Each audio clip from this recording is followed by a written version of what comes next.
Today I'm counting down the most evil yokai in Dandadan. In fact, one of the yokai on this list may be connected to a much bigger threat, one that's barely been touched in the story. From chaotic tricksters to sadistic ones, and one ancient force that might not even be a yokai at all. And number 11 I have the Umbrella Boy. Most yokai are born from fear and hate, but this one comes from something else. We first saw Umbrella Boy in the Danmata arc, when Onjizuma jumped into a river to save a drowning boy and Officer Bega. At that exact moment, Umbrella Boy appeared and offered his power to Onji. Unlike most of the yokai on this list, we never see Umbrella Boy act on his own. We only see his power through Onjizuma when he unlocks his spirit form. But from what we have seen so far, this yokai is no joke. Umbrella Boy gave Onji the power to fire shockwaves sharp enough to cut through yokai. He's not as fast as Turbo Granny, but quick enough to dodge most attacks, and he strikes by using the wind. Umbrella Boy looks like a cyclops with one huge bulging eye, a wide mouth filled with exposed gritted teeth. His body is ragged, cartoonish, and slightly tragic.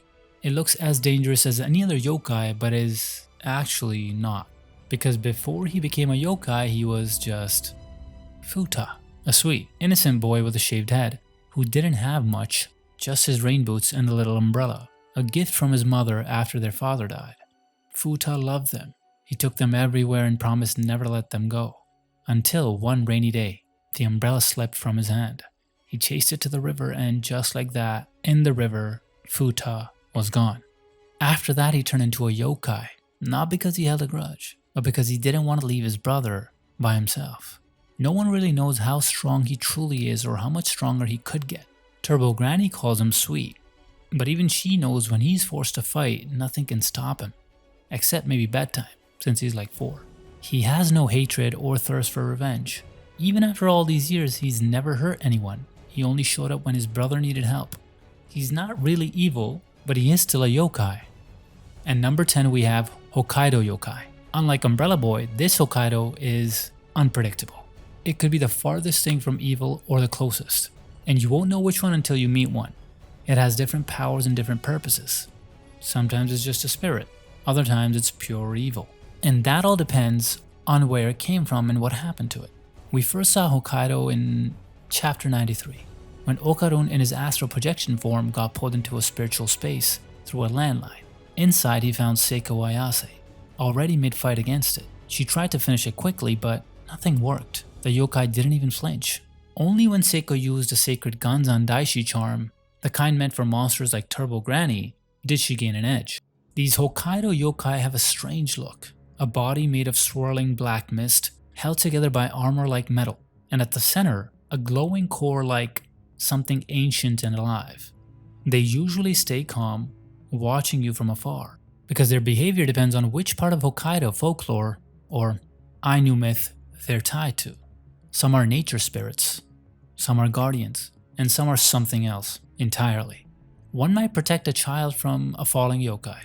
Another might trap a soul for 100 years just because it can. They have insane durability and no fear, but they don't fight unless they have to. Sometimes even if you hit them, nothing happens. But if they hit you, you might not even see it coming. And number 9 we have the Water Tiger. This yokai is so mysterious it's tied to ancient myths from China and Japan. Unlike the Hokkaido yokai that's unpredictable, and Umbrella Boy who never attacks, the Water Tiger is ruthless to its enemies, but only when provoked. We only got to see this yokai through Count Saint Germain. In chapter 161, when Count fought the fairy tale card yokai, he fused his sword with a kogai containing the Water Tiger's essence. The spiritual power boost was so intense that his body became incredibly dense. So dense that when he landed, the ground cracked beneath him. That's how much force the Water Tiger carries. We only got a brief glimpse of the yokai itself, a squatting kappa-like figure with muscular legs and a thick rope wrapped around its body. It is said it's based on myths of river spirits, guardians of sacred waters who punish those who pollute or disrespect the banks. Others believe it's related to the Suiko, a Chinese water demon said to have the strength of 10 men and a grip that can drag even armored warriors underwater. It can drown or maul enemies, but doesn't do it without reason. These ancient spirits aren't driven by hatred. They're not cruel for the sake of cruelty. It defends its waters the same way we defend our homes. And number 8 we have on Busuman. Some monsters disappear after the story ends, but this one stays until you forget what it felt like to be free. You can avoid the water tiger, but you can't avoid on Busuman, because most of the time you don't even know it's there until it's too late. This yokai first appeared in chapter 123. During a conversation between Rin, the class rep, and Okarun, Rin revealed that ever since her encounter with the golden ball, she'd often feel something suddenly jumping onto her back. It was so heavy that she could barely stand. That was the work of Onbusuman. We later found out that the Onbusuman that was tormenting her was actually the spirit of Mia, Rin's childhood friend who tragically died in a car crash. She lashed onto Rin's back without her realizing, feeding on her energy, trying to drag her into a curse. This yokai has a big round head, a weird face, and a fluffy tail, like something out of a strange dream. It can exhaust you, show you hallucinations, and twist your deepest fears and trauma against you. Stories even say that sometimes Onbusuman takes control of its victim and rides them to death. They don't kill you instantly, they make you suffer until you want to die. And number 7 is a fairy tale card. It first appeared during the Danmara's Cursed Trunk arc. Initially it looked like the final boss in a creepy board game, but then we found out it was the one who made the game. A long time ago, this yokai was sealed inside the trunk. It couldn't break the seal on its own, so it turned the trunk into a board game, luring and forcing people to play so they could break the seal for it. The fairy tale card is made up of black vines and each one linked to 4 magic cards. A face, an ear, a mouth with a nose, and one big eye. It might not look terrifying at first, but each card has its own nightmare. The face card breaks your mind with fears and past trauma. The mouth card erases your voice and breath. The eye card blinds you completely, and the ear card paralyzes you with a deafening sound. The yokai before this were terrifying, but compared to this one, they almost seem kind. It once trapped a young boy inside its cursed trunk for years, tempting him with strange powers and the hope of escape. But even after he finally broke free, the curse stayed with him, making his body age so fast he could barely walk like before. The same thing happened with Momo and Unji even after their escape. Momo became a pygmy and Unji's vision got damaged. But it doesn't stop there. The fairy tale card can enter your body, take control and turn you into its puppet. At one point, it even possessed Unji, forcing him to relive his deepest trauma, then twisting his own body against his friends. And in the game, it can go even further. It can reshape your flesh into anything it wants, bending you into something unrecognizable. And worst of all, it can create entire pocket dimensions like the cursed board game itself. At this point, maybe it's in the wrong manga. And number 6 we have the Jumping Crone. If Turbo Granny had a sister raised in chaos and fed nothing but rage, that'd be Jumping Crone. We don't really see this yokai itself in action, but we see it when Council and Germain used their power against a fairy tale card.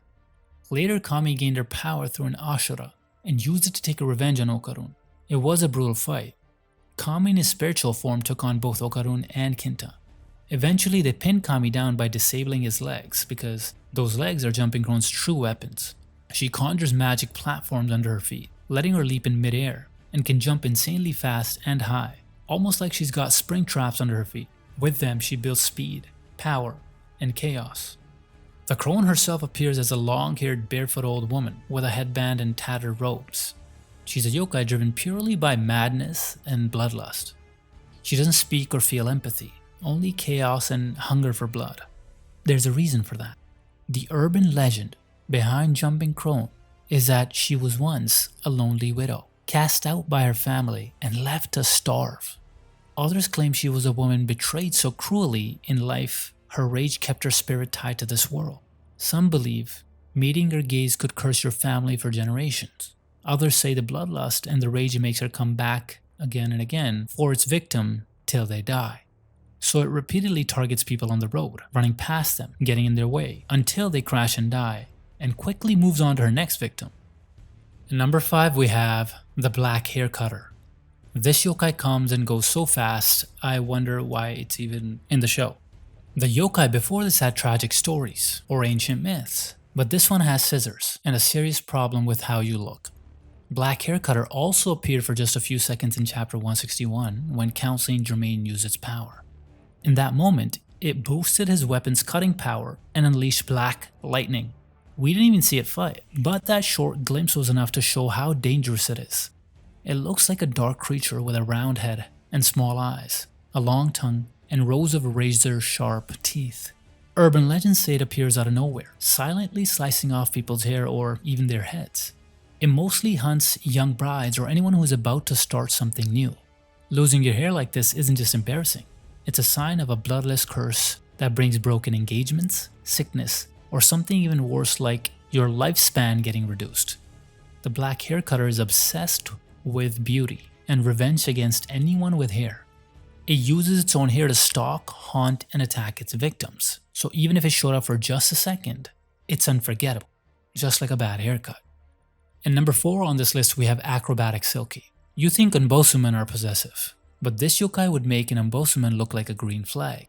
She was one of the first yokai we met in Dandadan, tall with grey skin, super long arms and legs, shiny black hair, a wide smile and eyes that look painfully tired.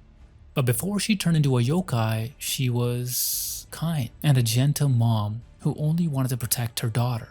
She made her big entrance in chapter 13 to protect Aira when Okarun and Momo tried to take the golden ball from her. In the fight, Silky used her speed and her flexible body to dodge every attack effortlessly. But her true power is actually in her hair. She can manipulate it however she wants and easily restrain Momo and Okarun during the fight. Then, during the chaos, Aira was accidentally injured, and to everyone's shock, Silky stepped forward and offered her aura to save Aira's life. She even removed her own jaw to prove she couldn't harm Aira. From then on, Aira has been using Acrobatic Silky's power to help the others. But you can't be fooled into thinking she's all good now. Because before this, Silky lured people into a haunted house, turning it into her personal hunting ground. She moved in silence, twisting, bending, and breaking her victims' bodies without making a sound. And the worst part, she never killed quickly. She played with her victims, toyed with them, making it a nightmare. Legend says anyone who sees her acrobatic display is cursed with the misfortune or death. So when you see that long black hair floating, that's not a shampoo ad. Now for the big 3. At number 3 we have the Evil Eye. The yokai even Turbo Granny doesn't want to mess with. We first saw Evil Eye in chapter 28, glimpsed in Gigi's memories. Later, during the fight against Tsuchinoko, it appeared at a crucial moment, not to save them, but to lure and possess Gigi. Once inside him, the Evil Eye unleashed pure chaos, attacking everyone without mercy. Okarun and Momo gave everything they had, and still struggled to keep up. It traps its victims inside a cursed house, a space you can't escape, where no help can reach you, and even worse, it wields the Grudge Ball, a cursed projectile that bounces off walls and always comes back for you. Only after Seiko arrived did they finally gain the upper hand, managing to seal the Evil Eye inside Taro. But before this, the Evil Eye was once just a lonely child, watching other kids play through his prison's window. He even tried to help another boy who was about to be sacrificed, just like he had been, but he failed to save the boy, because he was trapped inside that sealed house, with no choice but to watch helplessly as the boy was burned alive before his eyes. This helplessness twisted into hate and became a resentful spirit with only one wish: to kill every human he saw. And here's what makes him truly terrifying. Even Turbo Granny fears him. She said the Evil Eye isn't just a yokai but a living curse, a kind that shouldn't even exist. Every hit makes him stronger, and if he ever fully takes over Gigi's body, not even she could stop him. Because the Evil Eye is created from grudges of all victims of human nature, by instinct, the Evil Eye hates humanity and everything related to it. So as long as it's a living, breathing human, he doesn't care who you are. And number 2 is Reiko Kashima. This yokai will kill you if you have a pretty face, so hey, maybe you don't have to worry about her. Reiko Kashima is a tall female yokai towering over an average human, with muscular arms and legs. She's currently the strongest yokai in the series. In chapter 74, we saw Reiko admiring herself in a mirror when Momo and Bamura accidentally bumped into her. Reiko was drawn to Momo's beauty and asked them if she was pretty. Momo, not realizing how dangerous she was, chanted, "Pomade," a charm used to keep Reiko away. They managed to chase her off, at least for a while, but after that Reiko developed a grudge against Momo, swearing to find her and kill her. Momo and the group were terrified, and I get it. We saw just how powerful Reiko truly was at the end of the Space Globalist arc, when she appeared out of nowhere and wiped an entire swarm of aliens with a single move. But it's not her raw power that makes her truly horrifying. It's her cruelty. At night when Momo tried to hide, Reiko would whisper in Okarun's voice, softly luring her out, keeping her awake, trapped in fear that never seemed to end. And when that wasn't enough, Reiko even possessed an innocent boy just to get closer to Momo. With her mirror, Reiko can teleport anywhere she wants, or trap her victims inside, turning their own reflections into a prison. At one point she even captured Momo and Bamura, only to throw them back out, just so she could admire herself again. Based on what Turbo Granny said, no one wants to mess with this yokai. I found out on Reddit that even the evil spirits have a group chat called Avoid Reiko. In urban legend, Reiko Kashima is said to be a legless ghost who kills anyone who answers her questions wrong. She's at number 2 because she's a spirit of vengeance, punishing beauty for reasons we might not truly ever understand. She gets inside your head, finding the faces of people you love most, the ones you do anything to protect. Then she wears those faces like a mask. She'll whisper with their voices, reach out with their hands, and for a moment she'll make you believe it's them. She'll kill you eventually, but first she'll make you wish it just ended. At least the evil eye doesn't body shame you on the way out, like Reiko makes it personal. At number 1 on this list, is that a bus? A train? No, that's a granny. Just because she became a funny and comedic kitty cat doll, don't think she is all good and chummy.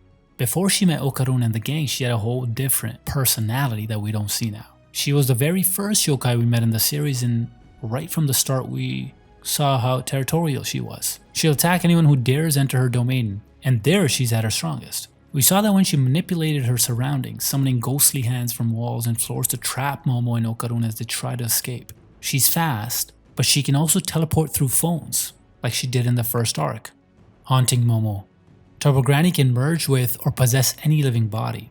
She can curse you to death through the gaze of the possessed body. She was a monster. She's the Eminem of yokai, spitting curses at 100 km per hour and breaking men faster than a diss track. She enjoyed humiliating her victims, taunting them until they broke. She'd casually attack males by stealing their manhood and mock them afterward. She loves being feared and doesn't care about anyone suffering, unless it's the spirit of a little girl. The only kind of creature the Turbo Granny has a soft side for.